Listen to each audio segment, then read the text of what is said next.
வணக்கம் மக்களே. நம்ம கார்த்திக் கதையில ஜூலை 6 என்ன நடக்க போகுது அப்படிங்கிறத பற்றி தாங்க இந்த வீடியோவில் இப்போ நம்ம பார்க்க போகிறோம். வீடியோவுக்கு மறக்காமல் லைக் பண்ணிக்கோங்க.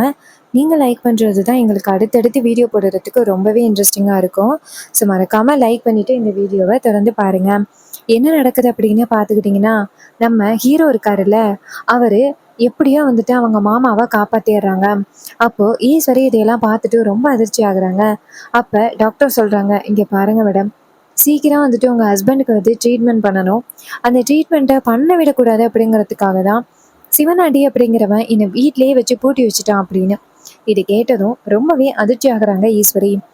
அப்போ வில்லி இதை கேட்டுட்டு ரொம்ப ஷாக் ஆகுறாங்க.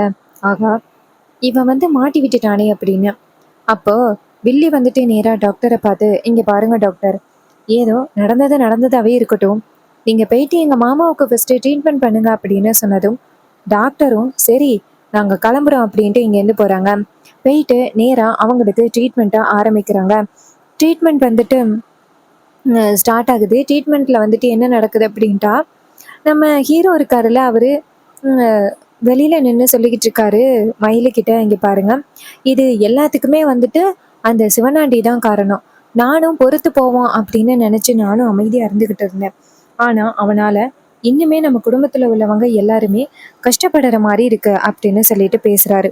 அதுக்கு நம்ம மயில சொல்கிறாரு, ஆமாம் சகல, இன்னும் அவனால் நம்ம எவ்வளோ பேர் தான் கஷ்டப்பட போகிறோமோ தெரியல அப்படின்னு சொல்லிட்டு பேசிக்கிட்டு இருக்காங்க.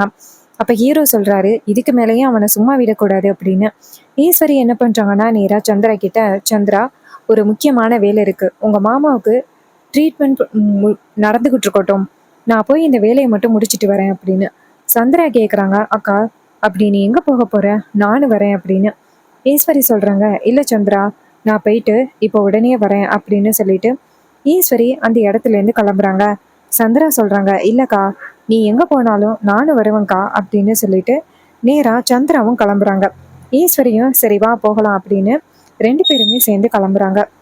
அப்போது வில்லிக்கு வந்துட்டு பயங்கர குழப்பமாகுது. அக்கா அப்படி எங்கே தான் போகிறா, எங்கே போகிறேன் அப்படிங்கிறத கொஞ்சம் கூட தெளிவாக சொல்ல மாட்டேங்கிறாளே, ஒருவேளை நம்ம புருஷனுக்கு ஏதாவது பிரச்சனை கொடுக்கறதுக்காக போகிறாளோ அப்படின்னு பயங்கர குழப்பமாக இருக்குது. அப்போ ஹீரோ என்ன பண்ணிட்டாருன்னா, இதையெல்லாம் பார்த்துக்கிட்டு நிற்கிறாரு. மயில சொல்கிறாரு, அப்படி அத்தை எங்கே தான் போவாங்க அப்படின்னு. ஹீரோ சொல்கிறாரு, கண்டிப்பாக அந்த சிவனாண்டிக்கு ஒரு முடிவு கட்டுறதுக்காக தான் அத்தை போகிறாங்க அப்படிங்கிறது நல்லாவே வெட்டு வெளிச்சமாக தெரியுது. அவனை சும்மாவே விடக்கூடாது, அத்தை சரியான முடிவு தான் எடுக்கிறாங்க அப்படின்னு. இதை கேட்டதும் மயிலு சொல்கிறாரு, அப்படியா சகல, உண்மையாவே அந்த சிவனாண்டிக்கு அத்தை முடிவு கட்டுறதுக்காக தான் போகிறாங்களா அப்படின்னு. அப்போ ஹீரோ சொல்கிறாரு, கண்டிப்பாக அதுக்காக தான் இருக்கும் அப்படின்னு சொல்லிட்டு பேசிக்கிட்டு இருக்காங்க. இன்னொரு பக்கம் ரேவதி நேராக ஹீரோ கிட்ட போயிட்டு, மாமா, நீங்கள் இல்லைன்னா அம்மா அப்பாவுக்கு என்ன ஆகியிருக்குமோ, இப்போ கூட என்னால் கொஞ்சம் கூட கற்பனை பண்ணி பார்க்கவே முடியல, கொஞ்சம் கூட மனசாட்சியே இல்லாதவங்களா இருக்கிறானுங்க அப்படின்னு. அப்போ ஹீரோ சொல்கிறாரு, சரி விடு பார்த்துக்கலாம் அப்படின்னு சொல்லிட்டு பேசுகிறாங்க. மயிலு சொல்கிறாரு, இங்கே பாரு ரேவதி, இது எல்லாத்துக்கும் காரணம் அந்த சிவனாண்டி தான். இங்கே பாரு ரேவதி, நான் சொல்கிறது கண்டிப்பாக உனக்கு நம்ப முடியாமல் இருக்கும், ஆனால் உனக்கு ஒன்று தெரியுமா, இது எல்லாத்துக்கும் யாரு தெரியுமா காரணம், அந்த உங்க சித்தி தான். அவங்களும் அந்த சிவனாண்டி கூட சேர்ந்துக்கிட்டு இப்படி ஒரு காரியத்தை பண்ணிக்கிட்டு இருக்காங்க. ரேவதி ஷாக் ஆகுறாங்க. என்ன மாமா சொல்றீங்க அப்படின்னு. அதுக்கு அவர் சொல்றாரு, ஆமாம்மா, அந்த சிவனாண்டி இருக்காங்க, சந்திரா கிட்ட பிளான் சொல்லி இப்படியெல்லாம் பண்ணிக்கிட்டு இருக்கான் அப்படின்னு. இதை கேட்டதும் ரொம்பவே அதிர்ச்சி ஆகுறாங்க. அப்போ ஹீரோ என்ன பண்ணுறாருன்னா, ஹாஸ்பிட்டலில் வந்துட்டு ரேவதி கிட்ட, இங்கே பாரு ரேவதி, அந்த உங்கள் சித்தி தான் வந்துட்டு அந்த சிவனாண்டிக்கு ஹெல்ப் பண்ணி ஹாஸ்பிட்டலுக்கு அந்த டாக்டரை வர வச்சு இப்படி ஒரு காரியத்தை பண்ணியிருக்காங்க. ஆனால் அத்தைக்கிட்ட சொன்னால் கண்டிப்பாக அவங்க நம்ப போகிறது கிடையாது. ரேவதி சொல்கிறாங்க, பாருங்க மாமா, ஏற்கனவே குடும்பத்தில் நிறைய பிரச்சனை வந்துச்சு, அந்த மருதுவை பற்றி தெரிஞ்சும் சித்தி வந்துட்டு சொல்லலை. அப்போவே எனக்கு சித்தி மேலே சந்தேகம் வந்துருச்சு. கண்டிப்பாக சித்தியால் இந்த குடும்பத்தில் நிறைய பேருக்கு ஆபத்து இருக்குது அப்படின்னு. ஆனால் இந்த அளவுக்கு நடக்கும் அப்படின்னு நான் கொஞ்சம் கூட எதிர்பார்க்கலாமாமா அப்படின்னு. மயில சொல்கிறாரு, இங்கே பாரு ரேவதி, இதுக்கு மேலே வந்துட்டு சித்தியை வந்துட்டு எந்த வகையிலையும் நீ நம்பாதான், அதான் நல்லது. ரேவதி சொல்கிறாங்க, மாமா, நீங்கள் இவ்வளோ சொன்ன பிறகு நான் எப்படி வந்துட்டு சித்தியை நம்புவேன் அப்படின்னு சொல்லிட்டு பேசுகிறாங்க. இன்னொரு பக்கம் வில்லி வந்துட்டு நேராக அவங்க அக்காவை பார்த்து, அக்கா, நீ எங்கேயோ முக்கியமான இடத்துக்கு போகிற அப்படிங்கிறது நல்லாவே தெரியுது, ஆனால் எந்த முக்கியமான இடம் அப்படின்னு நீ சரியாக சொல்லாமல் இப்படி போயிட்டே இருக்கியேக்கா, சொல்லுக்கா அப்படின்னு. ஈஸ்வரி சொல்கிறாங்க, சந்திரா, ஒரு நிமிஷம் அமைதியாக இரு, நான் எங்க கூட்டிட்டு போனாலும் சரியான இடத்துக்கு தான் கூட்டிட்டு போவேன் இரு அப்படின்னு சொல்ல, சந்திரா சொல்றாங்க சரிக்கா அப்படின்னு சொல்லிட்டு பின்னாடியே போயிட்டு இருக்காங்க. அப்ப சந்திராவுக்கு குழப்பமாகுது. கண்டிப்பா அக்கா ஏதோ ஒரு முக்கியமான முடிவு தான் எடுக்க போறா அப்படின்ட்டு. அப்போ வில்லி ஈஸ்வரி வந்துட்டு நேரா ஒரு இடத்துக்கு போறாங்க. அந்த இடத்துல முத்துவும் சிவனாண்டியும் கட்டி கிடக்குறாங்க. அவங்கள பார்த்ததும் வில்லிக்கு செம ஷாக்கிங்கா இருக்கு. இவங்க எப்படி இவங்க கிட்ட மாட்டுனாங்க அப்படின்ட்டு. அப்ப ஈஸ்வரி சொல்றாங்க, என்னாச்சு சந்திரா, இவங்கள பார்த்ததும் எந்தவித பேச்சு மூச்சும் இல்லாம நின்றுகிட்டு இருக்க அப்படின்னு. சந்திரா சொல்றாங்க, அக்கா நீ ஏன் கூட தானக்கா இருந்த, கடைசியில இப்படி ஒரு வேலைய நீ எப்பக்கா பார்த்த அப்படின்னு கேக்குறாங்க. ஈஸ்வரி சொல்றாங்க, இங்க பாரு சந்திரா, இந்த விஷயத்த நான் உன்கிட்ட சொல்லல. எதுக்காக அப்படின்னா, நான் எந்த விஷயம் சொன்னாலும் அது சரிப்பட்டு வர்றது கிடையாது. அதனால தான் நான் உன்கிட்ட சொல்லல. இங்க பாரு, நான் கண்டிப்பா வந்துட்டு சும்மா விட மாட்டேன் அப்படின்னு சொல்லிட்டு பேசுறாங்க. இதை கேட்டதும் வில்லி சொல்றாங்க, அக்கா இங்க பாரு, அவசரப்பட்டு நீ தப்பான முடிவு எடுக்காதக்கா. நீ இப்ப இவங்க 2 பேரையும் ஏதாவது பண்ண அப்படின்னா அது கண்டிப்பா உனக்கு ரொம்ப பெரிய பிரச்சனையில முடியும். ஏன்னா இவங்க 2 பேருக்கும் ஏதாவது ஆனுச்சு அப்படின்னா கண்டிப்பா வந்துட்டு உண்மைதான் எல்லாரும் சொல்லுவாங்க. அதுக்கு ஈஸ்வரி சொல்றாங்க, இதுலேருந்து எப்படி தப்பிக்கிறது அப்படிங்கிறது எனக்கு தெரியும். இங்க பாரு, இவங்க 2 பேரும் தான் என் புருஷன் இன்னைக்கு ஹாஸ்பிட்டல்ல இருக்கிறதுக்கு முக்கிய காரணமே. அப்படி இருக்கையில இவங்க 2 பேரையும் நான் எப்படி விடுவேன் சந்திரா? இவங்க 2 பேரையும் நான் கண்டிப்பா விட மாட்டேன் அப்படின்னு சொல்லிட்டு ஈஸ்வரி பயங்கர கோவத்தோட பேசுறாங்க. இதையெல்லாம் கேட்டுட்டு வில்லி ஷாக் ஆகுறாங்க. வில்லி நினைக்கிறாங்க, நமக்கு தெரியாம அக்கா இப்படி ஒரு பிளானை இப்போ போட்டானே தெரியலையே அப்படின்னு. சிவனாண்டி சொல்றாரு, ஏ ஈஸ்வரி, உனக்கும் எனக்கும் நிறைய பிரச்சனை இருக்குன்னு தெரியும். அதுக்காக நீ இப்படி ஒரு முடிவெடுக்கிறது ரொம்ப தப்பு. நீ இப்படி ஒரு முடிவெடுத்த அப்படின்னா அது உனக்கும் எதிர்காலத்துக்கும் உன் குடும்பத்துக்கும் தான் பிரச்சனை. எங்களை விட்டுரு அப்படின்னு. ஈஸ்வரி சொல்றாங்க, ஏன் ஹாஸ்பிட்டல்ல இருக்கிற என்னோட புருஷனை காலி பண்றதுக்காக போலியான டாக்டர் அனுப்பி மருந்து கொடுக்க பாத்தியல்ல என் புருஷனுக்கு. இவ்வளவு பெரிய தப்பு பண்ணிட்டு இன்னைக்கு நீ ஏன் மேல குற்றம் சொல்றியா? நீ தாண்டா இந்த பிரச்சனைக்கு ஆரம்ப புள்ளியே. நானும் கொஞ்ச நாள் பொறுத்துக்கிட்டு தான் இருந்தேன். என்ன, பரவாயில்ல இருக்கட்டும். நீ அப்ப திருந்துருவ இப்ப திருந்திருவ. ஏதோ தங்கச்சி புருஷன் ஆகிட்டியே. அவளுக்கு நம்ம எந்த வகையிலையும் கவலை கொடுக்க கூடாது அப்படிங்கிறதுக்காக தான் நான் பொறுமையா இருந்தேன். ஆனா நீ பண்றத பார்த்தா எனக்கு இதுக்கு புறமும் நீ திருந்துவ அப்படின்னு கொஞ்சம் கூட தோணவே இல்லை. அதனாலதான் உன்னை காலி பண்ணலாம் அப்படின்னு நான் முடிவு பண்ணிட்டேன். இதை கேட்டதும் ரொம்பவே அதிர்ச்சி ஆகுறாரு அவரு. இங்க பாரு ஈஸ்வரி, தயவு செஞ்சு தவறான முடிவு எடுத்துறாத. நான் ஏதோ புத்தி கெட்டு போய் அப்படி பண்ணிட்டேன். மறுபடியும் நான் அப்படி பண்ணவே மாட்டேன் ஈஸ்வரி. சொல்றது கேளு ஈஸ்வரி அப்படின்னு. அதுக்கு ஈஸ்வரி சொல்றாங்க, போது நிப்பாட்டு. இதுக்கப்புறமும் நீ ஏதாவது பேசின அப்படின்னா உன்னை கண்டிப்பா நான் சும்மா விட மாட்டேன். வாய முர்றா அப்படின்னு சொல்லிட்டு ஆயுதத்தை கையில எடுக்கிறாங்க. அப்ப வில்லி டக்குன்னு எதிர்க்க வந்துட்டு, அக்கா அக்கா நான் சொல்றது கேளுக்கா. இவங்க 2 பேரையும் தண்டிக்கிறதுனால உனக்கு என்னக்கா கிடைக்க போகுது? பேசாப்ல இவங்கள நம்ம அதிகாரிங்க கிட்ட பிடிச்சு கொடுத்துடலாம்க்கா அப்படின்னு. ஈஸ்வரி சொல்றாங்க, சந்திரா விலகு. இவனுங்கள அதிகாரிங்க கிட்ட பிடிச்சு கொடுத்தாலும் சுலபமா இவனுங்க வெளியில வந்துருவானுங்க. இவனுங்க வெளியில வந்துட்டு மறுபடியும் என் குடும்பத்துல உள்ளவங்களுக்கு பிரச்சனை கொடுக்கறதுக்கு தான் முயற்சி பண்ணுவானுங்க. ஸோ இதுக்கப்புறமும் இவனுங்களை நான் இப்படியே விட்டுக்கிட்டு இருக்கிறது நல்லதில்லை அப்படின்னு எனக்கு நல்லாவே தெரிஞ்சு போச்சு.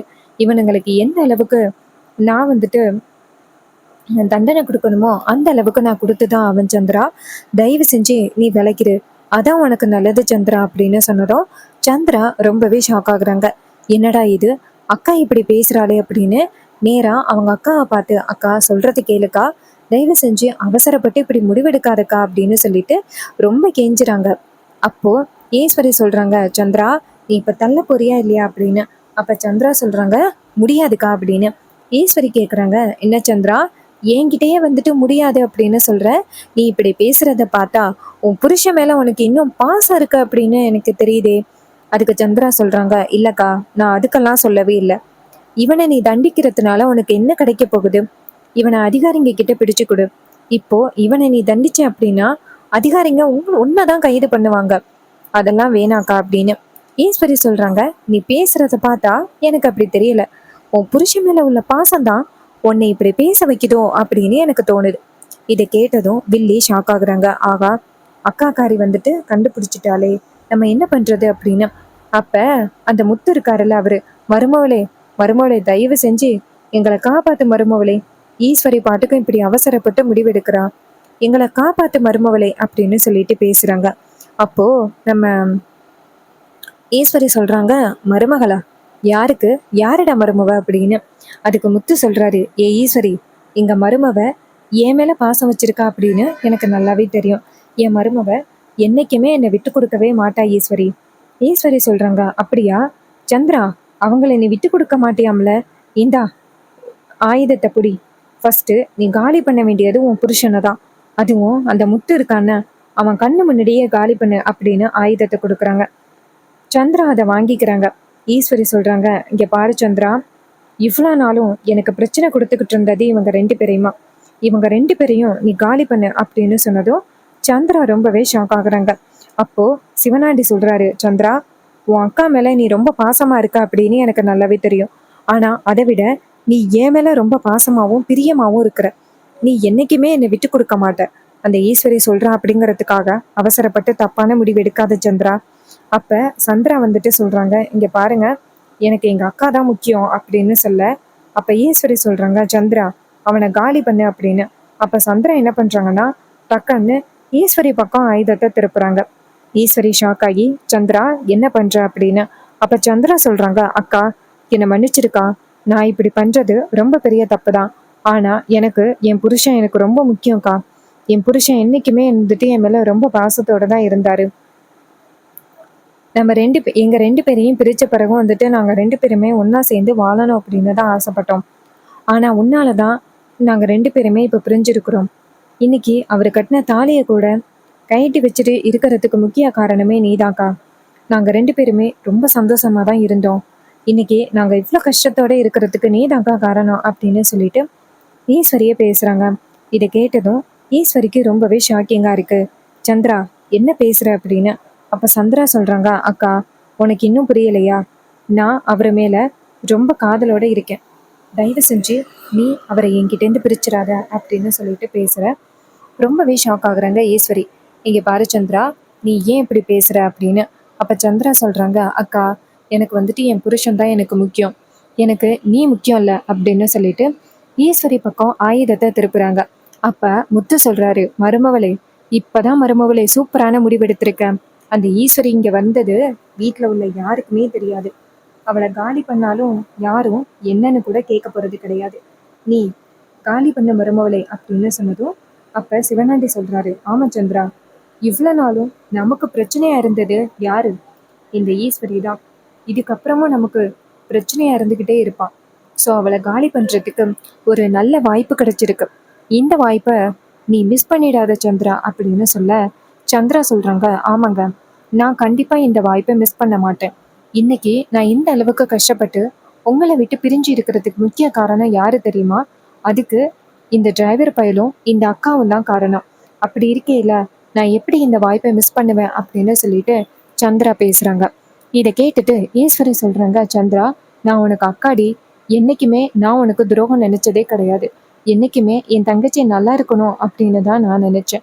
ஆனா நீ என்னடி இப்படி ஒரு முடிவெடுக்கிற? அதுக்கு சந்திரா சொல்றாங்க, அக்கா, போதும் நிப்பாட்டு. ஒரு அக்காவா இருந்தே நீ எனக்கு என்ன பண்ண? என் புருஷனையும் என்னையும் பிரிச்சு வச்ச. இன்னைக்கு நாங்க 2 பேருமே இவ்வளோ கஷ்டப்பட்டு பிரிஞ்சிருக்கிறதுக்கு முக்கிய காரணம் யாரு தெரியுமா? அது நீதான். அப்படி இருக்கையில நான் எப்படிக்கா வந்துட்டு உன்னை மன்னிப்பேன்? இங்க பாரு, நீ போய் சேர்ந்தாதான் நானே என் புருஷனும் கடைசி வரைக்கும் ரொம்ப சந்தோஷமா இருப்போம். நீ இருக்கிற வரைக்கும் நாங்க 2 பேரும் சந்தோஷமா இருக்கிறதுக்கு வாய்ப்பே இல்லை அப்படின்னு சொன்னதும் ரொம்பவே ஷாக் ஆகுறாங்க ஈஸ்வரி. ஸோ இந்த கதை உங்களுக்கு பிடிக்குமா? இந்த கதை பிடிச்சிருந்துச்சுன்னா இந்த வீடியோவுக்கு மறக்காம லைக் பண்ணிக்கோங்க. நீங்க லைக் பண்றது தான் எங்களுக்கு அடுத்தடுத்து வீடியோ போடுறதுக்கு ரொம்பவே இன்ட்ரெஸ்டிங்காக இருக்கும். ஸோ மறக்காம லைக் பண்ணிட்டு இந்த வீடியோவை தொடர்ந்து பாருங்க. தேங்க்யூ ஃபார் வாட்சிங். See you on next video.